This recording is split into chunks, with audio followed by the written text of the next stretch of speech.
Enough is enough. I'm sick and tired of these guys. And you know exactly who I'm talking about. Fair weather bandwagon crypto YouTubers. Pathetic. Bitcoin on the rise? Guess who shows up for a new video? Classic. They can't get enough of it. Oh, so you want to make videos when it's fun, huh?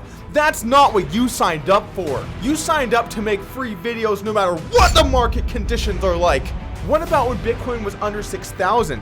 Didn't see you making any videos then, were ya? I know this has been a tough time for a lot of people, and that's what you're getting involved in here in cryptocurrency.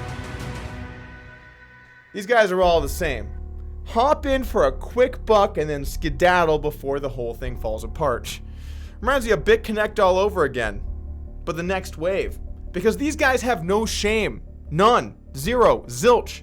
They'll put a video out when Bitcoin breaks 8K. Why? Why would they do that? I'll tell you why. Because they're not in it for the tech, like all of us. I was wondering where I can buy some LMNOP. I really feel like the tech is there. In a way, you could say they're like the Mount Gox of crypto YouTubers. Here today, but probably not here tomorrow. I'm angry. I'm hurt. I'm sure you guys are angry and hurt too. Are we going to allow this? Are we going to allow these guys to treat us like this?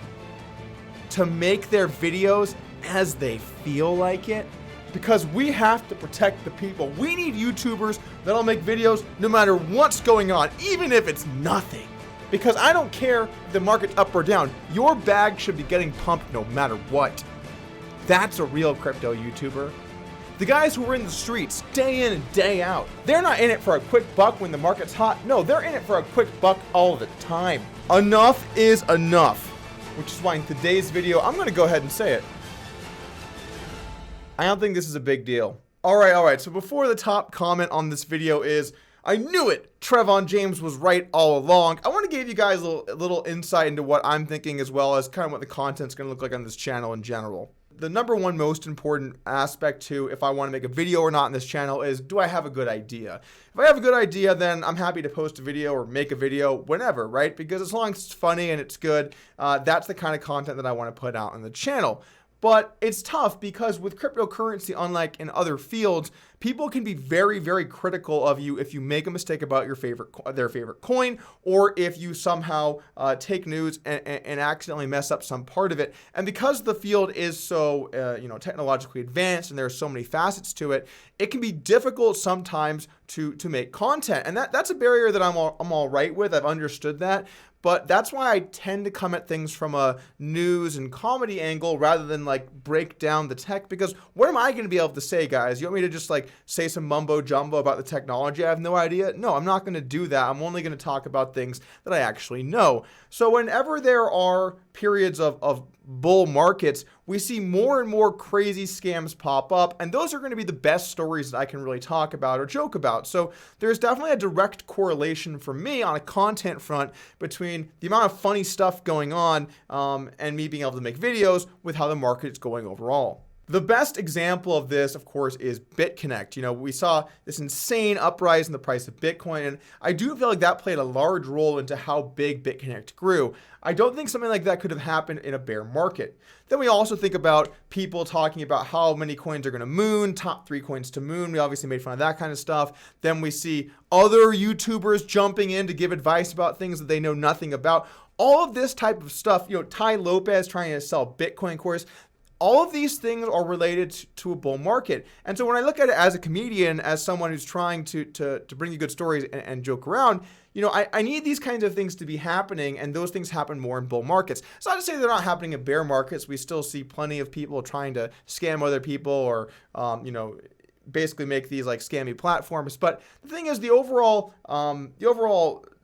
amount of it that's happening in a bull market is much bigger and much more obvious, and this makes for better content.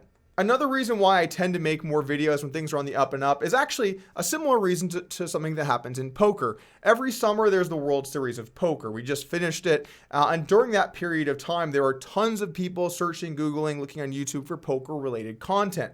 Well, whenever that happens, I put out a lot of poker videos.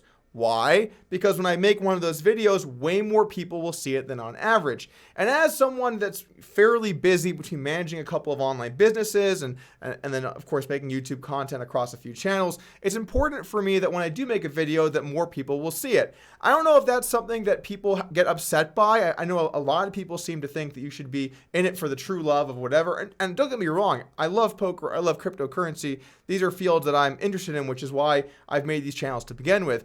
But, you know, if I make a video and if I release it during one period of time, it'll get 5 times the amount of audience as another time, well, that does matter to me because I only have so much time that I can spend working, and I am going to weigh those factors. If that makes you hate me, I'm really sorry, but I'm just being honest with you.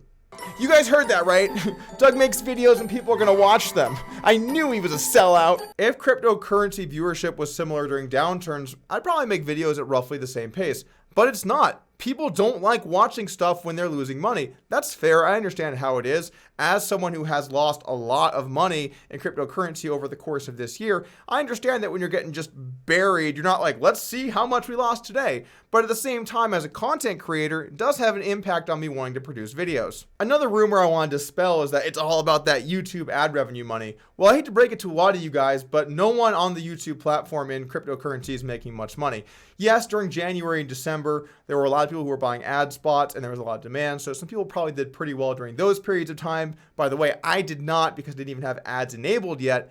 But in general, I'm losing money on YouTube every month because I have multiple people that work for me so that when I do make content, I can put together something good that you guys like. You know, these videos are funny, that's at least what we try to go for, but they wouldn't be so funny if I was the guy editing them. I know a lot of you guys are interested in some of the behind the scenes numbers and stuff as to what crypto people are making, and so I'm happy to share some of the information from my channel, but since the inception of this channel, my total estimated revenue is about $5,600. So if you think about that, think about all of the great videos that I put out here, think about the amount of time that I spent here on the channel, and then think about the fact that I pay my team more than that amount of money every single month. I'm losing money no matter what on YouTube, basically putting out this content, but I don't lose money in the long run. I make money by building my brand, by helping advertise my companies, all of those types of things. Now, what I could do is I could do what a lot of these other YouTubers do, where they essentially shill ICOs for money to their audience to try and make it a much more profitable venture. But luckily, I don't have to do that stuff. I'm already successful enough in other areas to not have to.